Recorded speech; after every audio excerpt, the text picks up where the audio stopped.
भावांनो, मी खूप दिवसानंतर साप पकडला. सापाचं नाव आहे मण्यार जातीचा.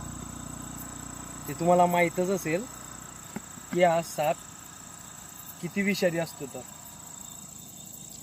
बघून घ्या सापाला एक वेळा. याला माणसाच्या अंगातली गरमी आवडते. झोपेतच चावून मृत्यू करतो माणसाला. त्याला व्यवस्थित बघा. आणि जवळच्या म्हणजे आपल्या घरात कधी हा साप आढळला तर फक्त जवळच्या सर्पमित्राला कॉन्टॅक्ट करू शकता. याला मारायचं नाही. हे बी एक प्राणी आहे, याला बी एक जीव आहे. तर प्लीज याला मारायचं कोशिश नको करा. आणि एक साधं बिनविषारी साप म्हणून पकडायचं हे बी प्रयत्न नका करा. हा चावल्यास जवळच्या सिव्हिल हॉस्पिटलमध्ये ताबडतोब